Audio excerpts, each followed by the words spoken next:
Hi there, and welcome to Be a Global Citizen, the podcast that explores the concept of global citizenship through the lens of value-creating education.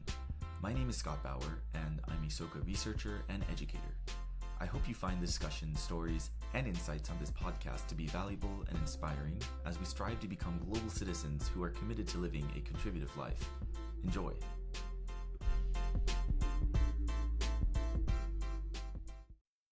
Hi, I'm Lisa McMillan Delehoy, and I am currently based in Denver, Colorado.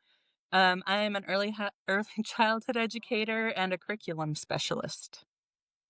Hi, Lisa. Thank you so much for joining me on the podcast. I'm very excited to have you. It's always wonderful to see good friends whom, we've had various different in-person meetups. We're part of similar circles, especially within SOCA. And just a lot of exciting projects on the horizon. And I'm fascinated by the work that you do. You have such a wealth of experience in early childhood education. And that is the one area for myself that I did not actually teach. I kind of, started from middle school and high school, a little bit of elementary school, but in terms of like the real youngins, those little kiddos, I don't know. But I also know that that's like most foundational and also I would say probably most important. So I'm excited to learn about your journey and what brought you to the work of being a kindergarten teacher, and you're much more than that too. So excited to learn about where your interests are and kind of what you're aiming towards looking ahead. So wanted to pass the microphone over to you and have you share what some of the milestones of your journey have been, and if you can share maybe any particular influences that helped you in getting to where you are right now. Sure. So I graduated from SOCA University of America, same as you, but like long before you. And while I was a student there, I was really lucky. I had no idea what I wanted to do when I was in college. As a liberal arts degree, I was studying humanities because why not? But I also studied Japanese. And so when I went to study abroad at SOCA University in Japan, I'd say that was probably a first really big turning point for me. I grew up in the Soka Gakkai, so like I grew up Buddhist. I grew up with this philosophy of Soka, but sometimes growing up in something you don't fully understand it. I think it's just something you do or something that is. And I think being there really helped me understand this word Soka, this value creation. And I was so fortunate. I had many encounters with the founder of the Soka Institutes, with Daisaku Ikeda. And he was somebody who, of course, I really respected. But in those encounters, I feel like I was able to understand his heart and his love for students and his care for students. And I think that was a really big turning point for me to better understand like value creation education, and also just like the importance of education and of teachers and of having a mentor and all of those things. And so I think that was kind of a seed for me. Like I still didn't think I wanted to be a teacher, but like there is something really special about being an educator. That's when I started to feel that. But in the meantime, I fell in love with Japan and really wanted to go back. So after I graduated from SUA, like 2 weeks later, I moved to Japan. And I went there to teach at an international preschool and kindergarten. The school is actually owned by my classmate's mother. So it was a really cool opportunity. They tried to hire a lot of the SUA graduates to kind of, share the values of Soka education. And so my class, I taught the youngest class there. They were 2 and 3-year-old kiddos and come in with no educational background, right? So like really these kids taught me, right? Like I was not only teaching English to little Japanese kids, but I was potty training them. They were still learning Japanese, so they were teaching me Japanese. Like it was a really crazy but very valuable experience. And I did that for 2 years. And in those 2 years, I realized this is it. Like, this is who I am. I love this. I love teaching. At that time, I wasn't 100% sure about the early childhood education. I didn't know if that was it for me, but I knew education was it. So after that, I decided to further my education and I entered the graduate school at Soka University. It's called the International Language Education Program. And that was another crazy experience because I actually had wanted to go to the graduate school at SUA, but right when I was about to apply, they closed it, the one in Calabasas. So I was pretty bummed, but then I read in the newspaper that they're opening this new program at SUJ. And so I applied and I became a member of the second class of this program. And I was actually the first non-Japanese student in the program. So in the meanwhile, in the 2 years I was working there, I was really working on studying Japanese and trying to improve my Japanese because, like, half of my classes in this graduate school program were in Japanese, so that was something. But then I was really lucky while I was there, I think I got a really great education. The lead professor of this program is was an amazing mentor. He was so kind and so helpful, and ended up doing my thesis about early childhood education. And he was so cool because, like, he didn't know any, or not nothing, but he didn't know, like, that wasn't his area of specialty. So he actually went and did research to be able to help me through my thesis. So again, I was just really touched by, like, what a teacher does for you, right?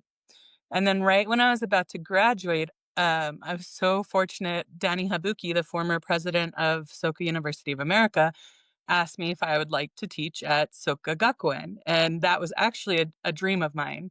So, of course, I said yes, and so starting that following year, I was an English teacher at Soka High School in Tokyo. Um, I did that for 5 years, and that in and of itself, again, another amazing learning experience. Like, I think learning from those students about what value creation is, what global citizenship is, which is amazing because these kids, probably most of them had never left Japan.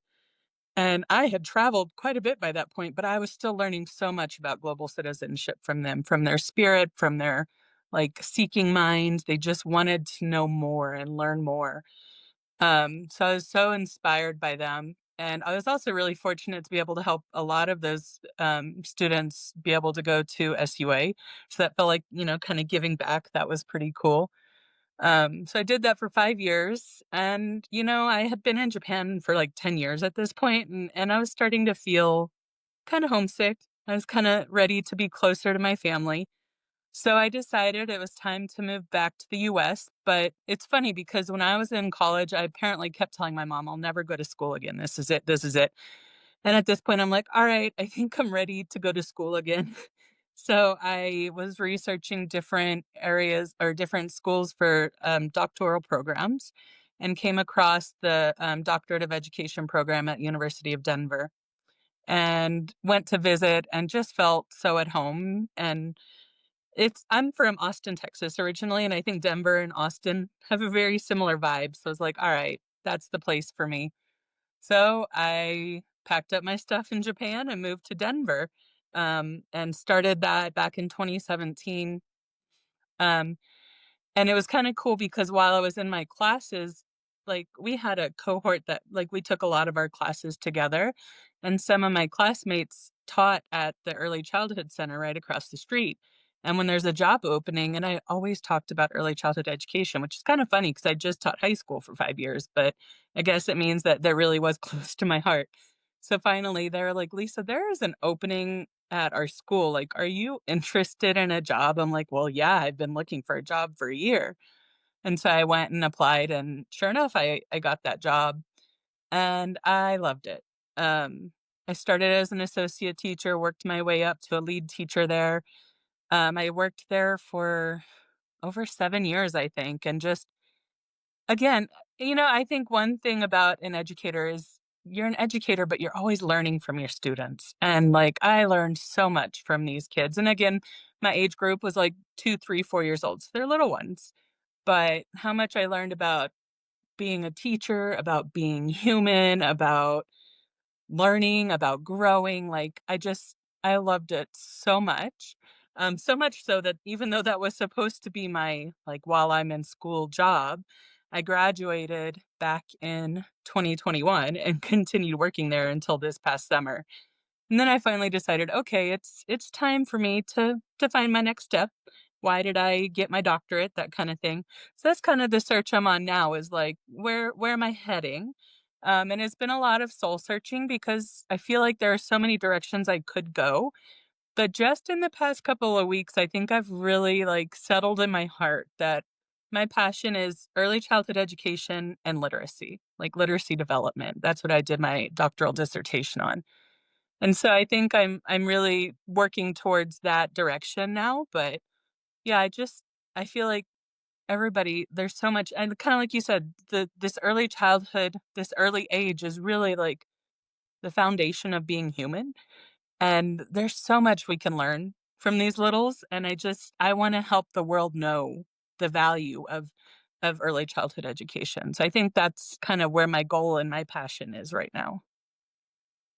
Amazing. Thank you so much, Lisa, for sharing that. And it's kind of beautiful how what your story, what you shared, and where you're at right now. It kind of it rhymes in that, like, the beginning of your career was at this kindergarten, and then you find yourself kind of going into high school, going to different countries, moving, to Denver, doing a doctorate, and then now you're not like back where you started, but in terms of, like, I think the original spark, maybe Yeah, yeah. you're really connecting with that, and you're understanding like how maybe your conviction in the work with like these little ones is so important. Like it's strengthened that much more, Mhm. because I think when we start off in our careers, I'm speaking for myself, there's so much doubt. Like, is this really what I want to do? And you're thinking, well, maybe this is just temporary, right? Or, Mhm. this feels good, but maybe there's something else, right? And you keep putting out these little feelers, right?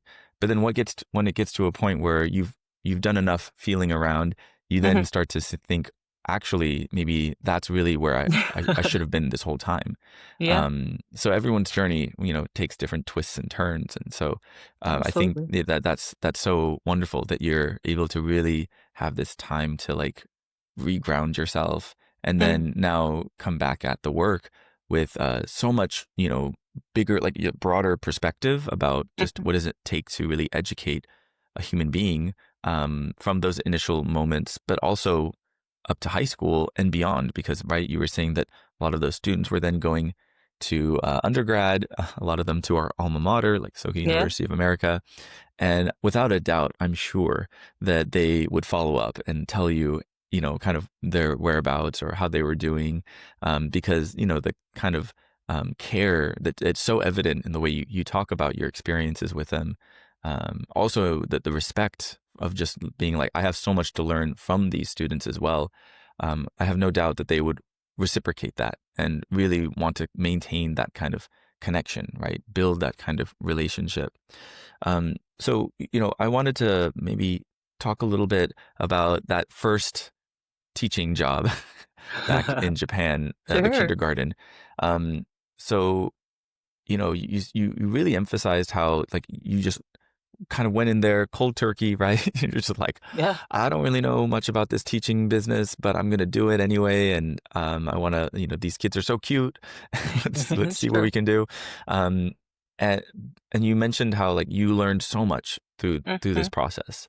And so maybe, like, I feel like that dynamic of like teacher learning from student, student learning from teacher, that's that's a really core piece of your approach to teaching. And so, Yeah. could you maybe like maybe unpack that a little bit more, and then kind of like identify, like, in the initial phase of like that learning, what was Mhm. it like, as a younger teacher, like, kind of starting off, Yeah. and how did that kind of change, or like maybe mature, evolve over time, Mhm. when you were now more confident as a teacher, but yet that through line or that core that we're talking about of the student teacher relationship is still there. Like, how did it feel then in terms of like the learning dynamic? So, yeah, would love a little Yeah. bit of that understanding.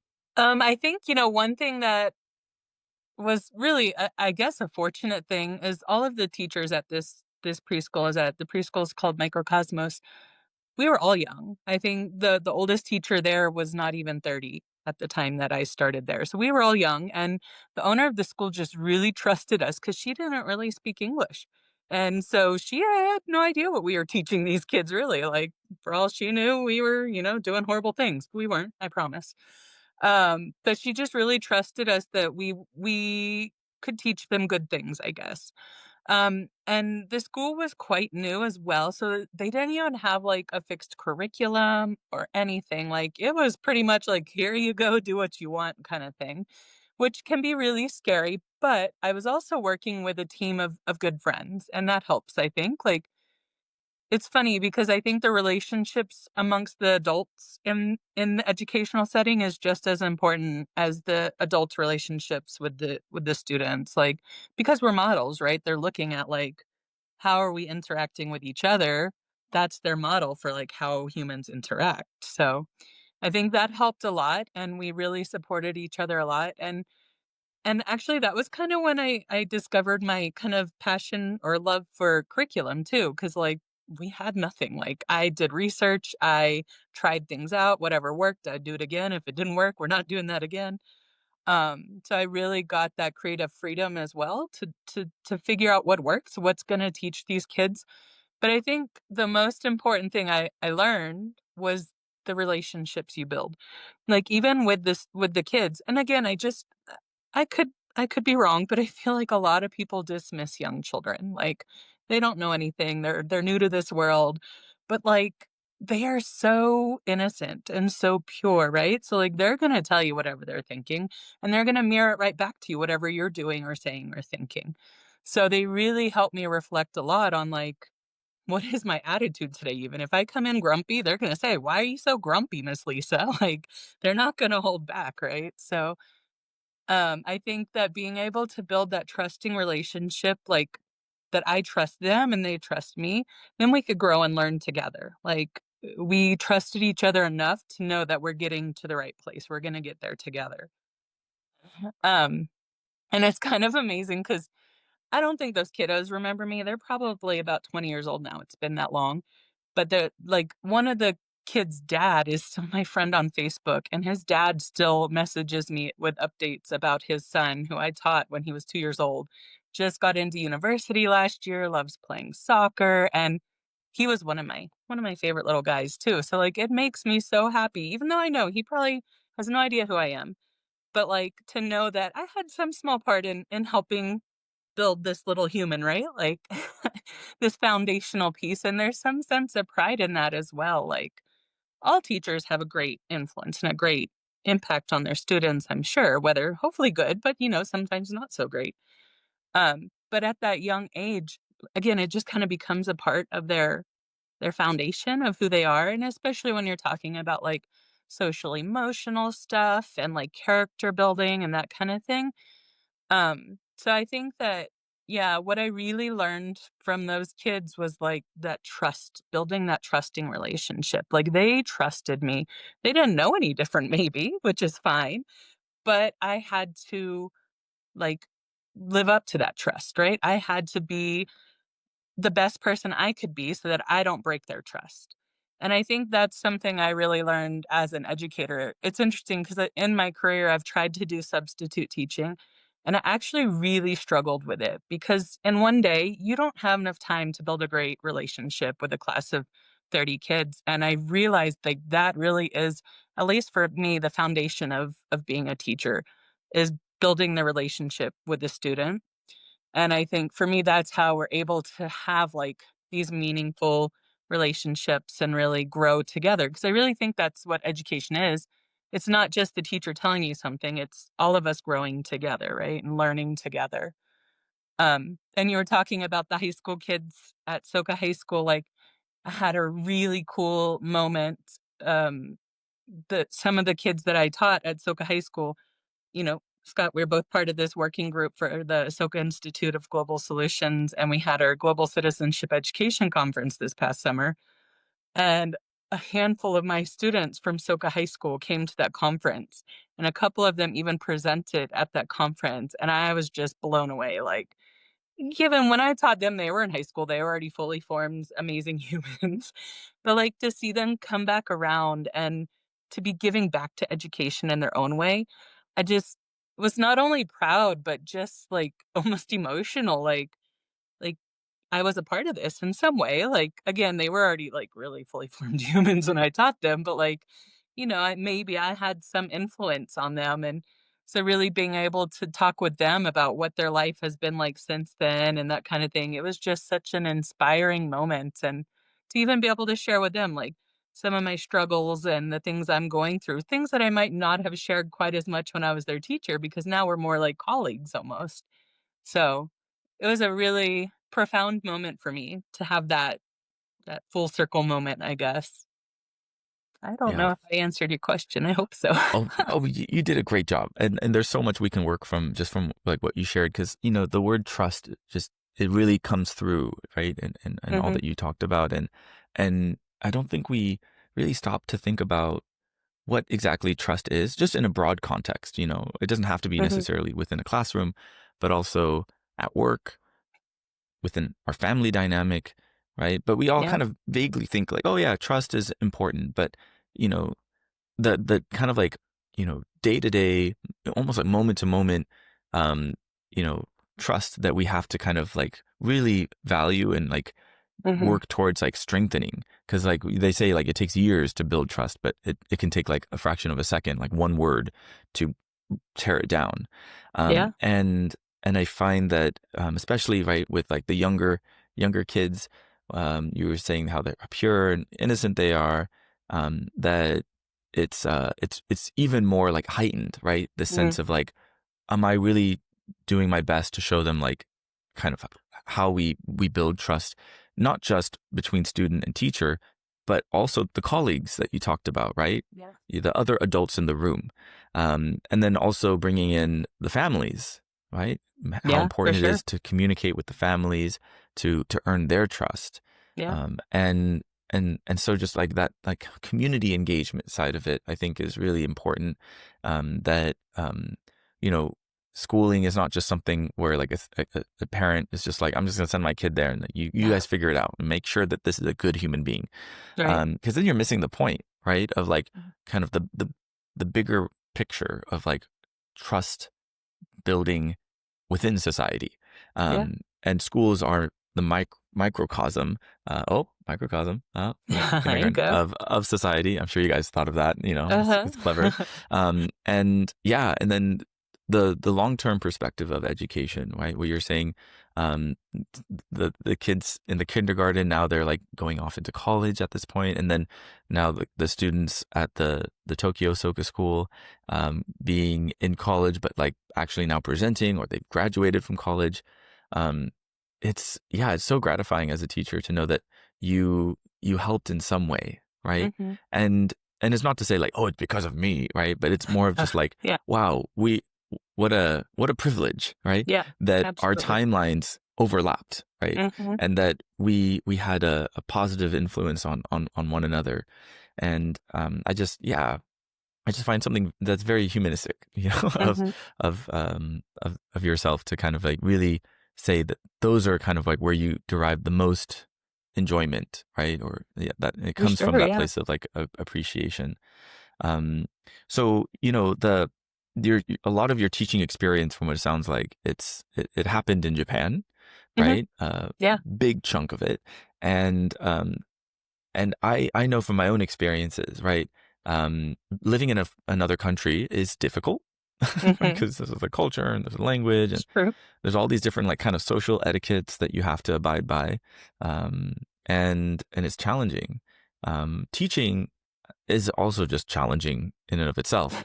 Um, so yeah, I mean, I'm just curious, like for yourself, like you're like white woman from Texas, yeah, and yeah. and you go to Japan. And so, could you share a little bit about like the process of just really like adapting to the local culture, and yeah, what were some of the challenges that you maybe initially faced, and how did you overcome that?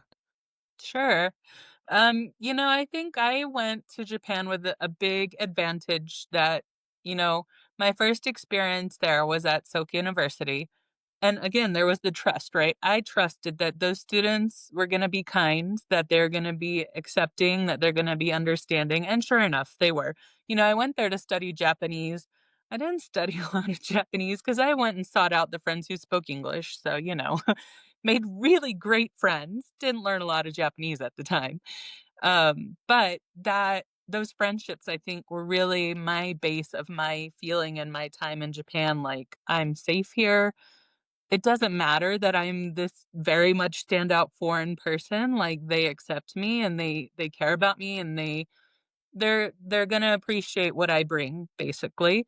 So I think that I was really lucky to have that base experience so that when I did move back after I graduated, um, again, I moved back with a few friends, so I actually wasn't alone. So, that helps. And again, I don't I don't know if you talk much on your podcast about the Soka bubble, but like there's this thing we call the Soka bubble, and it's like Soka education, Soka students. It's really kind of protective bubble, basically. And pretty much the whole time I lived in Japan, I think I lived within this protective Soka bubble. Like I was around Soka students, Soka schools, all of this. So that definitely helped. But I think that as an educator, I kind of used my differentness, is that a word? My differentness to my advantage. Like especially when I started working at the high school, like, I wasn't that much older than the students. I think I was 10 years older than the first batch of students that I taught. And then I'm like this young white woman, so of course the students are like, "Oh, who is she?" Um, but rather than being intimidated by that, I really tried to use it to my advantage. Um, a and, there's some advantages you already have being a foreigner in Japan, like, you don't necessarily have to follow all of their strict cultural rules because you're a foreigner. Like, "Oh, yeah, she's a foreigner," kinda thing. I never did anything horrible, I promise, but, like, just use it, especially when teaching English, like, I don't know, I'm sure English is your first language, Scott, but it's a hard language. Like and you've taught in other countries, right? So like English is not easy. And I really respect anybody who's trying to learn English as a second language because it's a crazy language. And so I would always start my classes by telling my students that like already you guys are so much smarter than me because you're trying to learn English. Like this is not easy and I respect you for doing it.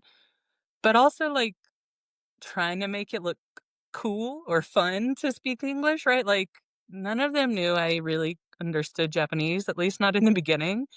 Guys, let's talk about really fun American stuff, but you have to speak English. And like, actually worked to my advantage quite a bit. Like, there was, one of the stars of the baseball team, he was a senior when I started working there, and his dad is an English teacher, and he was really interested in learning English because his dream was to become a professional baseball player, and he knew that, like, some of the team members, even if he was in Japan, some of his team members are gonna be foreigners that speak English.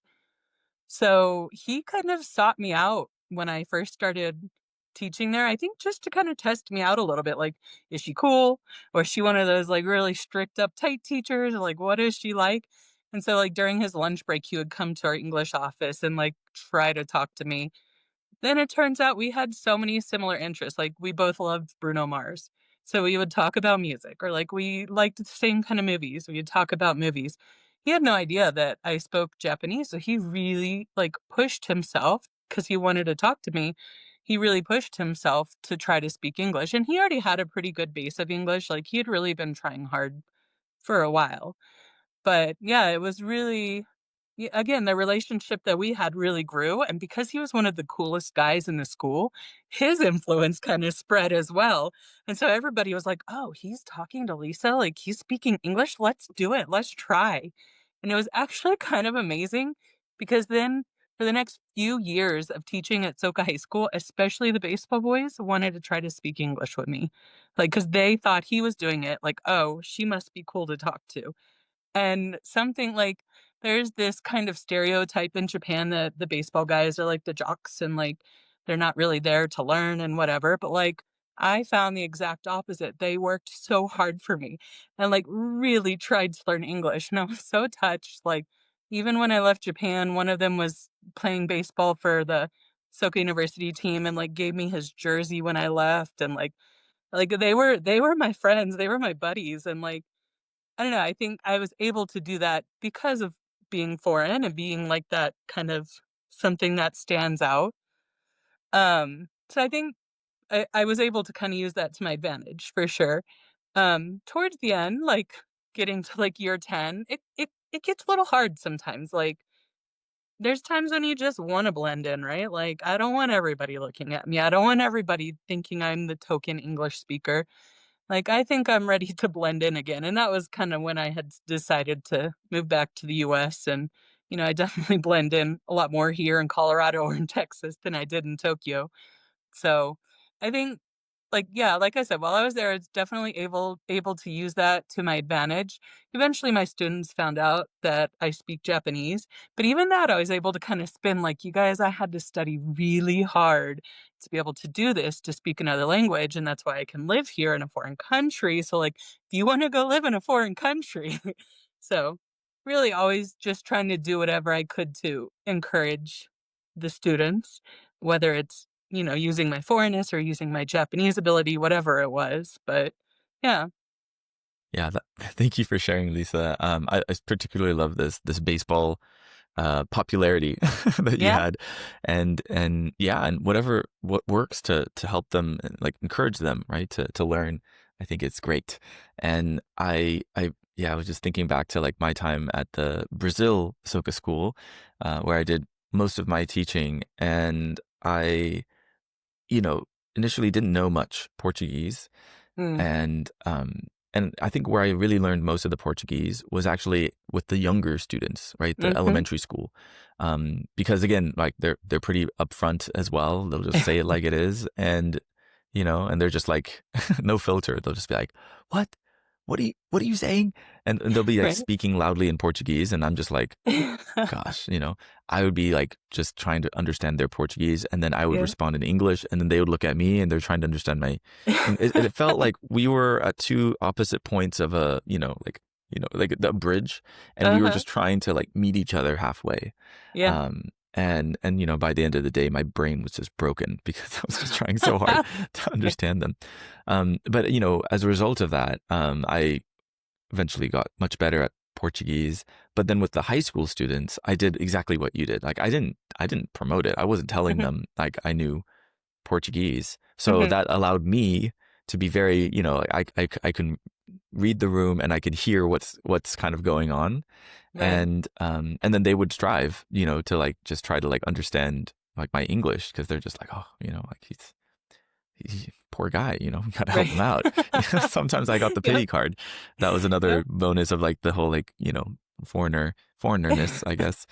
And yeah, that was kind of funny. But I got this response, like once people found out that I did speak Portuguese pretty decently, they were actually kind of like, they were shocked, but they were also like almost like offended. They're like, "Are you telling me this whole time we could have just been chatting? And like, why did you Oh, make me suffer?" Not suffer, I but think I got that a few times. Yeah. yeah, Like, and you it's were lying tough. to me. No, no, I wasn't Exactly, yeah. lying. It's like it's not, no, yeah, I don't want to debate what we don't have to put a label on it, but just know Right. that my job title said you got to speak English. So, Yeah, exactly. I was just trying to do that. And yeah, and then now, I see I had I had a group of students, 5 of them from the Brazil Soga School, who graduated this past May. And it was just, again, like that kind of heartwarming Yeah. sense that like, wow, um, they didn't just like get like good at English, but they went to university in Mhm. English. Like Right? they wrote essays, they Yeah. did lectures and all this other stuff. And one of them actually got like the Founders Award, Oh, and she was, wow. up there in front of everyone and had to That's give like an awesome. impromptu speech. And you're just like, again, it's like, I helped a little bit. Like, Right? That was part I of know that that journey, person. right? I was part of that journey. And, Yeah. it feels very rewarding in that sense. Yeah, Um, and yeah, and I'm just excited to see what the future holds for them. for sure. So, It's cool. mm, Yeah. yeah, no, I'm glad that we have, yeah, our experiences really resonate, I think, with Yeah, each other. for But I sure. also kind of felt like, yeah, that tokenism of like being a foreign teacher is like, it's the otherness that Mhm. can sometimes really like make you feel like, oh man, like when will I ever belong kind Yeah, of thing. exactly, Um, exactly. yeah, and then I think we all have our own kind of like mission, right, in Yeah, specific places. So, um, understanding that okay, I've accomplished what I set out to do, and then moving on to the next exciting bit, I think is important. And yeah, for sure. for you to make the decision to go back to the U.S., I'm sure it was you probably felt like, okay, no, this is what I need to do, but it's still tough, right? Oh, yeah. Closing a chapter Yeah, behind you. for Um, sure. but it's like, setting off on new beginnings. And, I wanted to ask with like your doctoral studies, right? Because Mhm. you mentioned that there was more emphasis on, well, it's early childhood education, but like the literacy side of it, or Yeah. yeah. And, um, I wonder, like, did you have like any particular like emphasis on like global citizenship? Did that come up in any of like the readings that you did, or inform the dissertation process, or Mm. maybe you could just share like what was really the focus that you had Yeah. there, and then we can kind of circle back to the global citizenship piece. But I'm just wanting Sure. to learn because like you're in the thick of it as a Mm. teacher, and it's just like Yeah. I'm just trying to get this lesson done. And like, sometimes, be honest, like just trying to get through the day. Yeah, But absolutely. then you suddenly find yourself in student mode, and and you're still doing teaching on the side, right, which you Mhm. mentioned, but it's different. And so Yeah. yeah, could you maybe speak a little bit more to like what that process was like for you? Sure. So I got my doctorate of education in curriculum and instruction. So I think during my master's degree in Japan, like my favorite class there was like syllabus building or curriculum building. And so when it was time for me to start researching doctorate programs, that kind of stood out to me, the curriculum and instruction. So when I went into it, like I said, even in my master's thesis, I wrote about early childhood education, like English language development, literacy development and early childhood education in Japan. So it was a very specific topic then. Um, and then, I went into my doctorate program and I was actually, I guess, technically a part-time student. I did my classes in the evening and taught preschool during the day. And so again, I was just really living in that like early childhood education world and just loving it. Like I just, my heart is there. So when it came time to start working on my dissertation, again, I had an amazing professor advisor who was going to let me do whatever I wanted. And I've been a book nerd my whole life. I've loved reading since kindergarten, I think. And knowing like what a big influence my parents had on me as a reader and my early teachers, I knew there was some influence, outside influence on literacy development. And so unfortunately, I started my dissertation in March of 2020. So the original plans I had of doing all this like research going into classrooms and this, that, and the other got hampered by COVID. I couldn't really go into classrooms as much because we are worried about spreading germs and whatnot.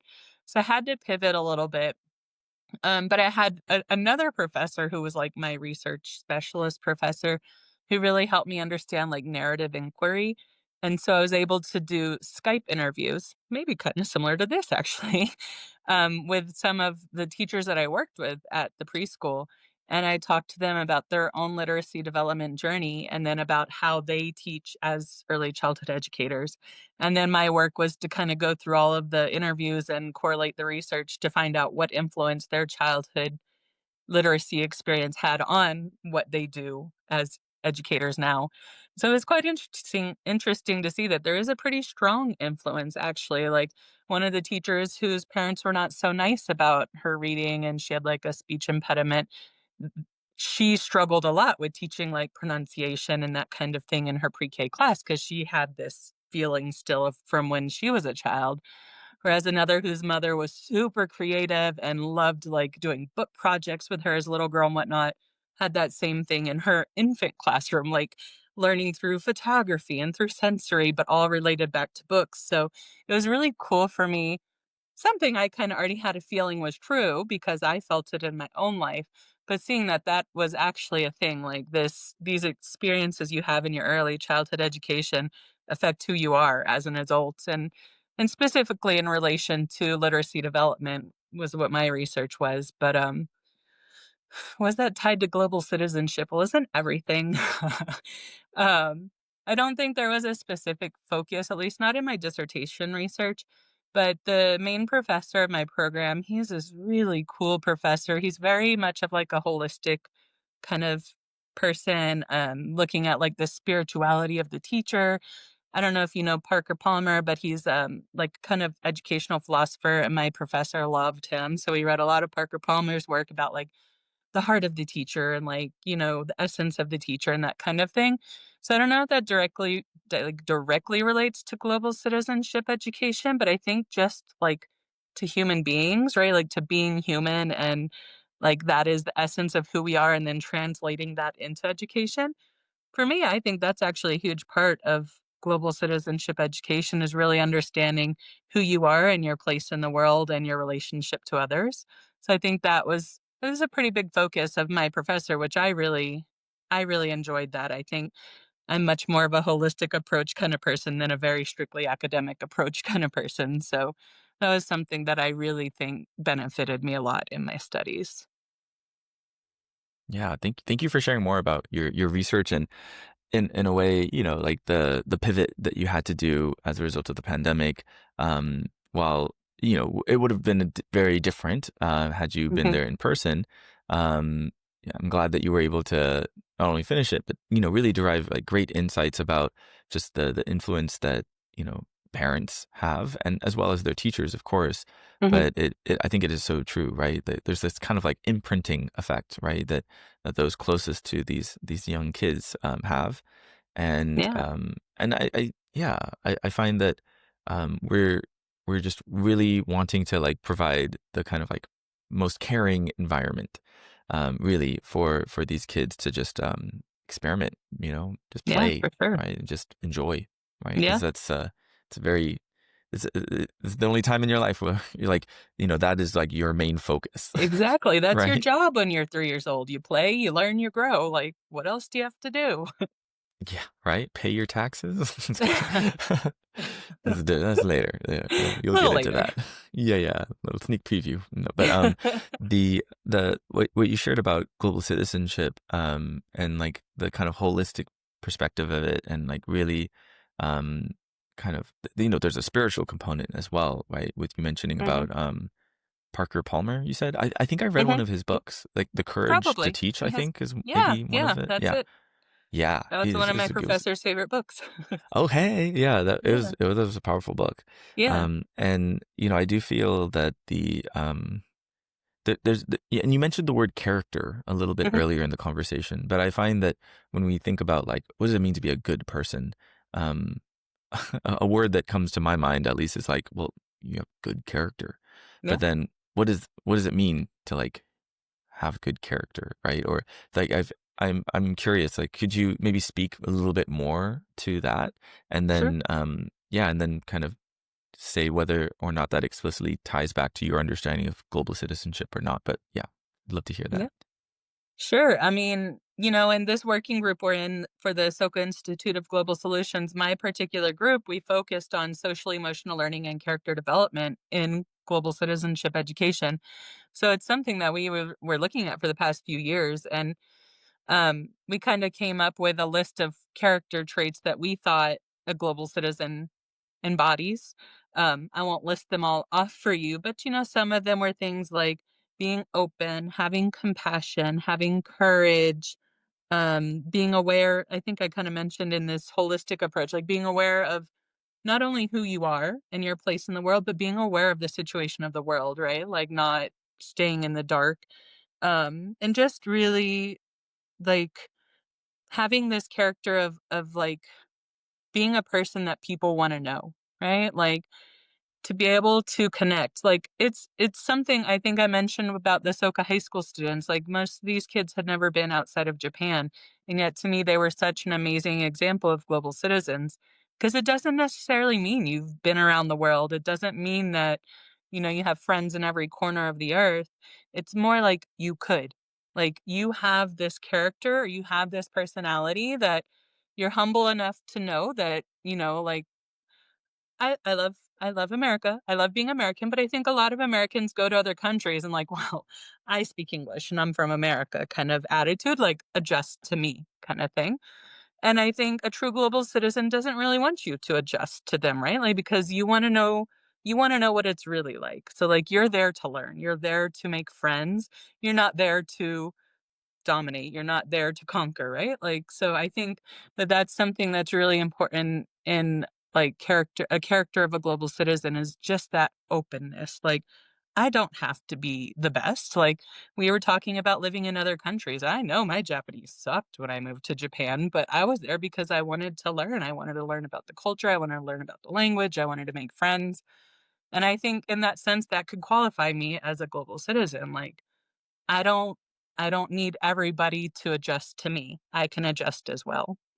And, that takes courage, that takes openness, that takes awareness. I think all of these things, like, just really being able to and willing to adjust to new circumstances is so important, and wanting to put yourself in situations where you might need to do that. So I think that, like, for me, those are really big character traits that I mean, tying it back again to early childhood education, everything is new for little kids, right? Like, they're new to this world. So, like, no matter what you introduce to them, it's gonna be pretty new. Maybe not brand new, but, like, there are a lot of mind-blowing things to 3-year-olds. And this is what I mean by learning from them. Like, yeah, they're scared of some things, but most of the things they're just ready, like, teach me, show me, like, I wanna experience this. And they just take it all in with such wonder and amazement and ready to learn. And I think that a lot of people, most people probably kind of lose that as adults. Like, as adults, you tend to think, I know, I know. Like, and it's not even intentional. I don't think it's arrogance. It's just you've lived a long life by now, right? Like, you've seen a lot, you've done a lot. You kind of feel like, yeah, I know. But like, I think even as an older person, like, I'm kind of midlife right now, and like, I am still wanting to learn, right? Like, I want to be open. And I think that's when you can learn new things and you can become an even greater person, right? When you're open to those new things. So I think that is something that we can all learn from young children. Like, it's okay to not know everything. Like, let's learn. Let's see something new kind of thing. And I think, yeah, that is really just one of those like grounding characteristics of a global citizen, I would think. I agree. And I just find the way you explain that um, is just very beautiful, right? The sense that like, um, yeah, as a global citizen, it doesn't necessarily mean you have friends all around the world. You said Mhm. that it's that you could make friends with anyone from around the world. And Yeah. and it's because of the stance, right? That you have this open-mindedness, sense of humility, sense of wonderment, awe, Hmm. that, encountering a person, and I'm not saying encountering like a foreigner or, Yeah. encountering an American or encountering anyone, right? Just this kind of label of, this abstract label of like, oh, oh, I know Americans. I know Lisa. So I know all the Americans, right? But like Right. really leaning into like, who is this person, right? Standing before me, and what is their experience like? And how Yeah. can I learn from them? I do think that when you when you have that kind of posture, the other person can pick up on it pretty quick, right? Yeah. It's either, oh, they're interested, or they're just like disinterested or like dismissive of like, Right. okay, but I think that when we're able to establish like that, the connection that you Mhm. establish from having that kind of posture, um, does, I think, lay the groundwork for building that trust, right? Mhm. Going back to the T word, trust, it's like that, I think, is so important in terms of like first impression. And then also that sense of like, yeah, like let's really, yeah, see if we can really build a friendship around this. Yeah. And when you see little kids and like them, like, I don't know, they share like something that they learned with another person, and I mean, like, with another little one, and you see the Yeah. excitement, and you see, They're so it's like, excited, right? it's just Yeah. like instant connection, right?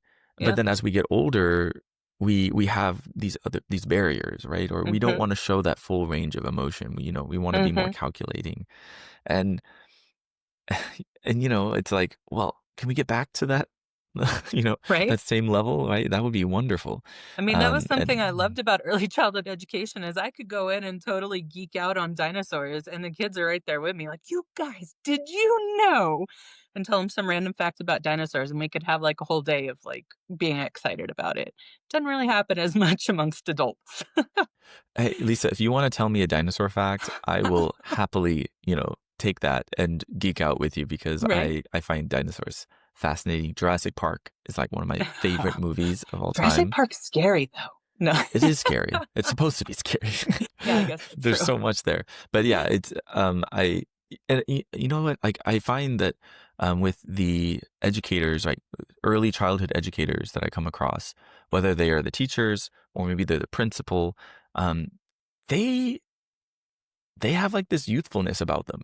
Mm. I truly do think that like when you interact with like a bunch of little kids like that and you see that wonderment, it's how could you not, Yeah, feel that absolutely. shock of like, whoa, like this is what it's all about, and Right. and then you just you carry that on like throughout your day, um Yeah. and yeah, I just think that there's no coincidence as far as like them really showing you like, hey, this is not only what it looks like to learn, this is what it feels like. Mhm. And, why aren't you on my level? Kind of thing. Yeah, exactly. Yeah. Exactly. I want to ask another quick question. Because, you have like a very, um, you know, by like the cultural like understanding from like teaching early childhood in Japan and then also teaching early childhood in the US. Like not a lot of people have that. And so Mm. I just wanted to get a quick, comment from you about like, do you think there was like a big difference like culturally in terms of how you approached again, establishing those relationships, building trust, going through with the curriculum side of it? Yeah. Or do you think that, no, it was not as huge as you might think? I'm just curious.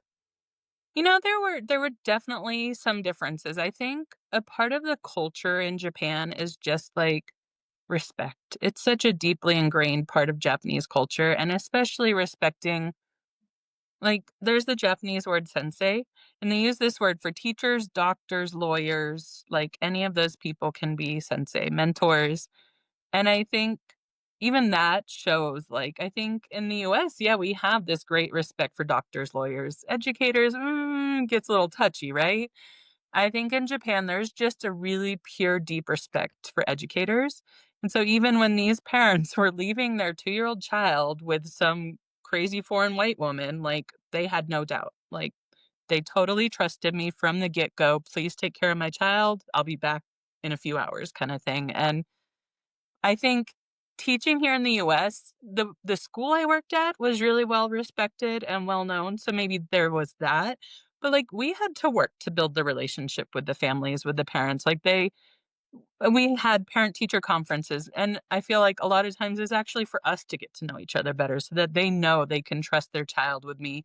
They know that I have their child's best interest at heart, that kinda thing. And I think that's just like US culture, right? Like we have a little bit more skepticism about things and like we have to earn respect. We say that here, right? You earn respect. And I think in Japan that was just a little bit more easily given, especially to educators.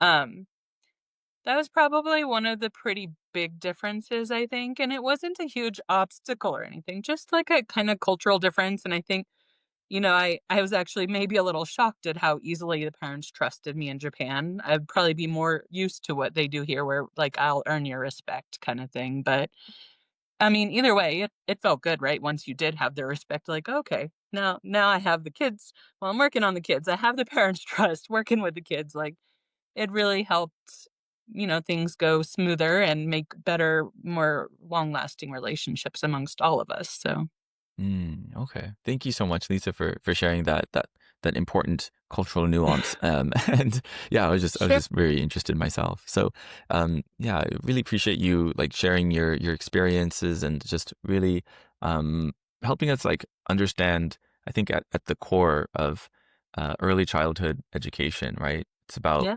child, the student teacher relationship rooted Mhm. in trust and respect, and also just the importance of like that community really coming together around the child to Mhm. ensure that that child feels safe, and feels like yeah, they're loved, being taken care of, and how a lot of that, if not all of it, translates across national boundaries, and that this is important work that we need more amazing educators like you to continue doing, whether that be through creating curriculum specific to that, in terms of syllabi and other approaches, but then also just I think the character of the teacher also really is important in like just interacting and modeling that, especially when it comes to the other adults in the room too, right? Because Yeah, kids would just be absolutely. observing everything.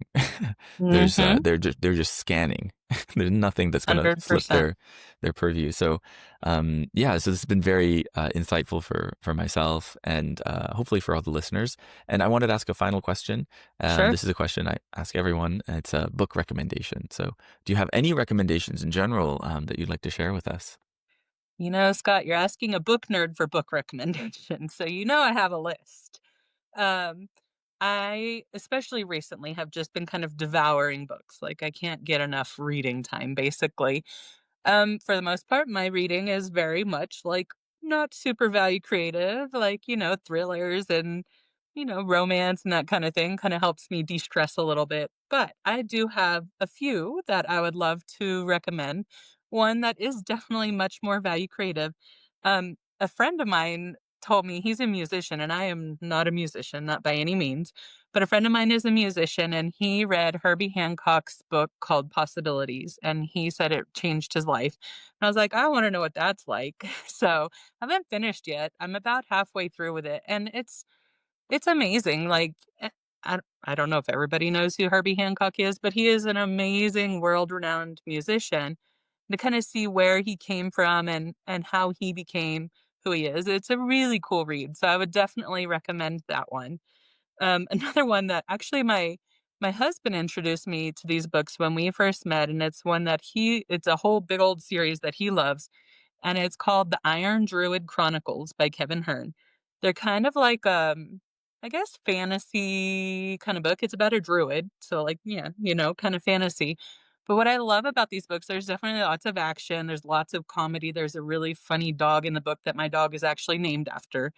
But the cool thing is this druid, so he's from the Irish descent, right? So like he interacts with gods, but, like, not just God like we hear of God, but, like, he has a beer with Jesus, and he goes on an adventure with the Buddha, and he, like, hangs out with the Russian lightning god, and, like, he runs with Coyote, and so, like, he has all of these friends that are gods from different religions and different, parts of the world, and basically the point of these gods is that, like, as long as somebody believes in them, then this god is real, why not? Like, the believers are what makes the god real, so I just love the kind of inclusivity of it, like, along with the action and the humor, like, it's a really, like, "Why can't we all just get along?" kind of book, so, would definitely recommend those. It's a really big series, but it's a lot of fun. And then, I wouldn't be a good early childhood educator if I didn't recommend some children's books, because one of my many dreams is to become a children's book author someday. One that, speaking of global citizenship education, a friend of mine from SUA wrote a children's book, and it's called Remember This Always, and the author is Anna Ikeda. It's a very simple book, very beautiful artwork, but it's basically about the interconnectedness of everything in the world. And I've read that to my kids many times, and they love it because it's simple enough for kids to understand, and then the artwork brings them in. So I definitely recommend that one. Another one that came out during COVID that I got for my niece is a book called The Rhino Who Swallowed a Storm, and it's by LeVar Burton, who is the former host of Reading Rainbow. And it's a book about grief and about how children can deal with grief. And it's a bit deep and a bit heavy, but written for children. So like even adults, I think, can really appreciate and understand it. And then one more, I'm almost done, I promise. Is another children's book. When I left my most recent job, I loved my team that I was working with there, and so that was another hard one to, like, say goodbye to them and move on. And one of my co-teachers presented me with a book called What the Road Said, and it's by Cleo Wade.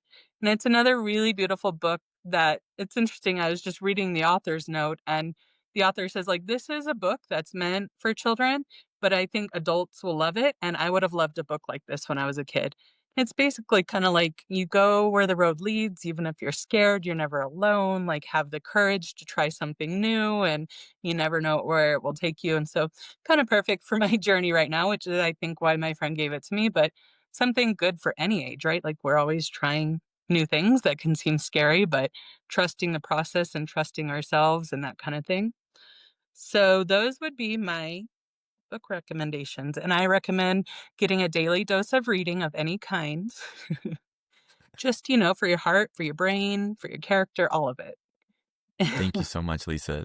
Those all sounded like amazing books. I really want to read Anna's book because I remember when it first came out, but I haven't picked it up myself yet. Yeah, And I don't fully understand what a druid is, but I will look into it. And you should. yeah. I'm gonna look into it. It's Okay. there's a lot of good reads, and and Yeah, and then that last book, that recommendation, I find will be really fitting for myself too. I mean, I right. think both of us, right, Mhm, having made decisions to live abroad, come back, and right? it's such a journey, and not one that I initially even planned on setting out, Yeah, but yeah, the road led that way, and I followed, and exactly. I think the big anxiety of like, well, where to next, Mhm. um, can I get a signpost at least, Right, something, exactly. but This way. you just have to keep walking, right, and Yeah, going in the direction that your heart tells you to go in. And I find that very inspiring, even just the description of the book. So I'm sure the book yeah, itself is amazing. So, it you know, is. speaking of amazing, you are amazing. Thank you, Lisa. And I appreciate you for taking this time, and wanted to give you just the last word as we wrap up our time here on the podcast. Any final thoughts or send offs? Oh man, last words. Like I said, read. I think, if you can't afford to travel, if you can't afford to do crazy things in your life, a book at the library is free. Read, it'll take you wherever you want to go. I sound like a true book nerd, but I really am. And I love books and I love literacy. And if I could be the next host of Reading Rainbow, I would. But just read, whether it's children's books, historical novels, nonfiction, whatever it might be, and find something you love. It'll help you change your own world.